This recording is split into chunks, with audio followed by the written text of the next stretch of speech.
Hai pelajar, saya Cikgu Kartik, guru pengajian perniagaan Pusat Tingkatan 6 SMK Tinggi Setapak Kuala Lumpur. So kali ini cikgu akan sambung dengan satu lagi bahagian dalam perniagaan antarabangsa, iaitu berkaitan dengan peranan mata wang asing. Lepas tu cikgu akan bincang apakah kesan kadar tukaran asing terhadap perniagaan antarabangsa. Cikgu juga akan bincang galakan dan perlindungan perdagangan, iaitu apakah peranan matrik dalam menggalakkan pemasaran antarabangsa. Alright. Apa dia pertukaran asing?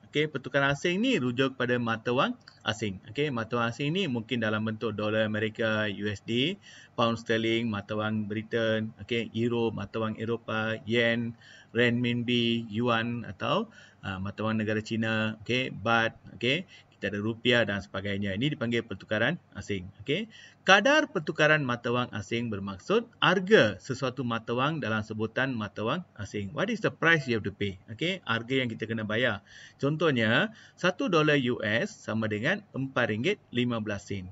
Maksudnya, untuk mendapatkan $1 US, kita kena bayar RM4.15. Itu dipanggil kadar pertukaran mata wang asing. Kadar ni boleh meningkat atau menurun. Mungkin naik atau turun. Bila kadar ini berubah, dia memberi kesan pada perniagaan kita. Iaitu ekspor dan import dia. Nampak? Kadar tukaran antara dolar Amerika dengan ringgit Malaysia. Kamu nampak antara tahun 2011 hingga 2020, kadar ni sentiasa turun naik. Contohnya, antara 2013 hingga 2015, kita dapati nilai dolar semakin naik. Contohnya pada tahun 2013, kita bayar lebih kurang $1 RM3. Pada tahun 2015, kadarnya meningkat pada RM4.50. Maksudnya dolar semakin mahal, ringgit semakin turun. Kalau kita bandingkan 2017 hingga 2018, kita dapati dolar ni semakin turun, ringgit pula naik. So kadar ni sentiasa turun naik. Sentiasa turun naik. Bila kadar ini berubah, dia akan beri kesan pada perdagangan kita. So jadual ni menunjukkan kesan. Kesan perubahan kadar tukaran asing. Kita ambil contoh kadar tukaran wang naik, iaitu ringgit naik. Tengok contoh ya. Dulu $1 US sama dengan RM3.80. Sekarang, dolar yang sama, kita hanya perlu bayar RM3.60 saja. Nampak tak? Kita bayar sikit dan dapat lebih. Dulu, kita bayar RM3.25 untuk 100 yen. Sekarang ni, 100 yen ni kita hanya perlu bayar RM3.15 saja. Ini menunjukkan nilai wang kita sudah meningkat dan nilai yen telah jatuh. Kadar tukaran wang turun maksudnya ringgit telah jatuh.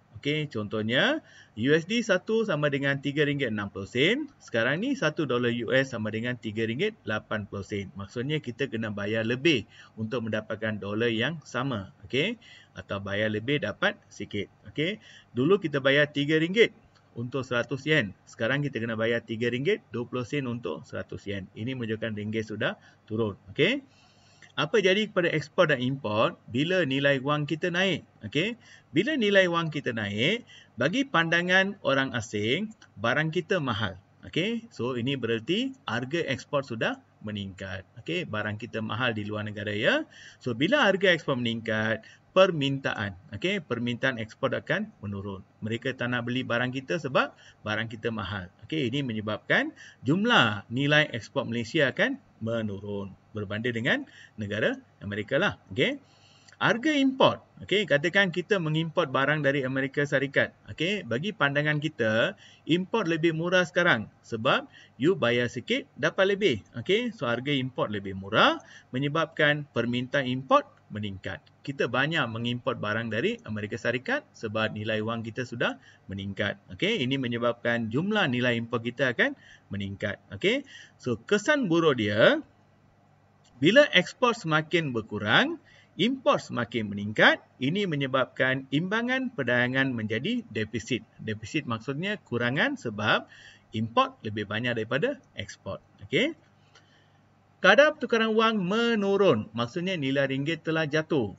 So bila nilai ringgit jatuh, bagi pandangan orang asing, barang kita lebih murah. Okey, harga ekspor menurun. Ini menyebabkan mereka gemar beli barang kita. Okey, so permintaan barang ekspor akan meningkat.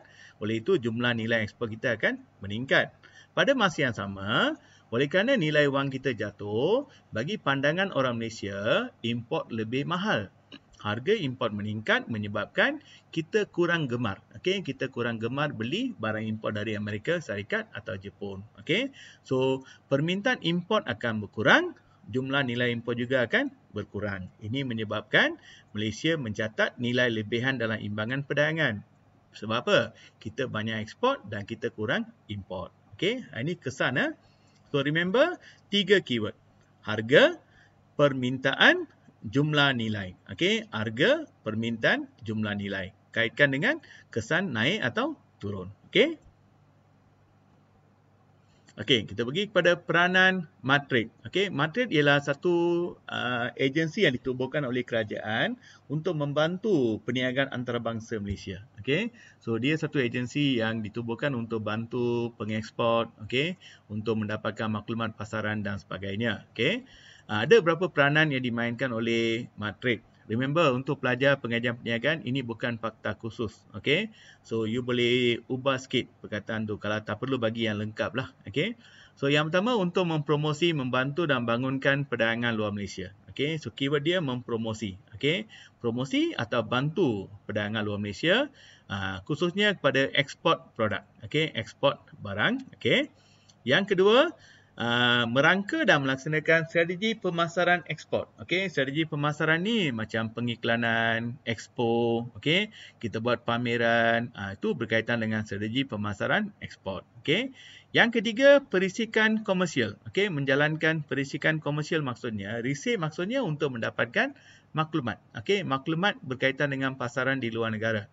Sebab setiap negara ada sosio budaya yang berbeza, keadaan ekonomi yang berbeza, keadaan politik yang berbeza. Jadi, Matrade ni bantu pengeksport menyampaikan maklumat. Okey, maklumat ni penting untuk mereka buat keputusan. Okey, katakan kamu seorang pengeksport barang. You nak ekspor barang ke Amerika Latin. Okey, Peru, Brazil, Bolivia dan sebagainya. Tapi kamu tak tahu apa-apa tentang negara tu. So, dari mana kamu dapat maklumat? Matrade. Matrade akan bagi maklumat tentang keadaan pasaran di Brazil, keadaan pasaran di Bolivia, Peru dan sebagainya. Dengan gunakan maklumat ni kita boleh buat keputusan nak pasarkan atau tidak barang kita di negara berkenaan. Okey. Yang keempat, mengelolakan atau menganjurkan program-program latihan. Okey, so Matrade ni banyak menganjurkan program latihan untuk meningkatkan kemahiran pengeksport. Okey, meningkatkan kemahiran pengeksport, contohnya seperti cara-cara untuk menjalankan aktiviti pemasaran, okey, apa buat dokumen-dokumen yang perlu digunakan, okey, bagaimana menghadiri pameran. Mereka ada banyak latihan untuk meningkatkan kemahiran pengeksport, okey. Dan yang kelima, meningkatkan dan melindungi kepentingan perdagangan. Okey, melindungi maksudnya jika ada sebarang masalah. Okey, contohnya bayaran tersangkut ke, barang tersangkut di pelabuhan ke, ada masalah custom, Matrade ni bertindak sebagai pengantara. Dia akan bantu kita untuk menyelesaikan masalah. Okey.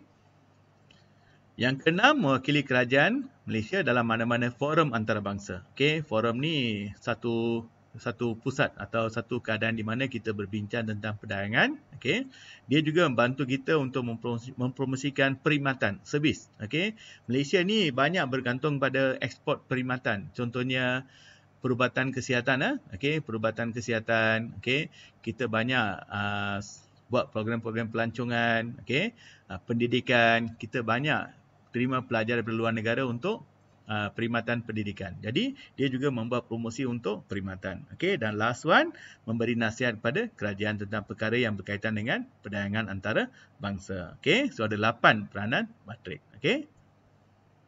Okey, contoh soalan. Jelaskan kesannya kepada ekspor dan import Malaysia sekiranya kadar tukaran antara dolar Singapura dengan ringgit Malaysia telah berubah dari Singapura dolar 1 RM3.50 kepada 1 dolar Singapura RM3.10. Nampak? Kena bayar lebih ke sikit? Nampak? Kita kena bayar sikit kan? Maksudnya ringgit sudah naik, dolar Singapura turun. Okey, so cuba kaitkan dengan harga, permintaan, jumlah, ekspor dan import. Okey, oleh kerana nilai kita naik, ekspor menjadi mahal. Permintaan ekspor Malaysia di Singapura akan berkurang. So, jumlah ekspor Malaysia ke Singapura akan berkurangan. Okey. Oleh kerana nilai kita naik, harga import Singapura dari Malaysia akan menurun. Permintaan barang Singapura di Malaysia akan meningkat. Ini menyebabkan jumlah import dari Singapura akan meningkat. Jadi kamu dapat 6 markah. Okey. Jelaskan kesannya pada ekspor dan import Malaysia sekiranya kadar tukaran ni berubah. Okey. $1 Singapura RM3.10 kepada $1 Singapura RM3.50. Nampak? Kita kena bayar lebih kan? Bayar lebih maksudnya nilai wang kita sudah menurun. Okey. So, cuba kaitkan dengan harga, permintaan, jumlah untuk import dan ekspor. Okey. Soalan terakhir, uraikan 3 peranan matrik. Okey, kamu dapat 6 markah ya. So, itu saja untuk kali ini pelajar. Jangan lupa like, subscribe dan share dengan kawan dan komen. Okey. Harap apa yang cikgu sampaikan ni bantu kamu. Okey. Alright. Bye.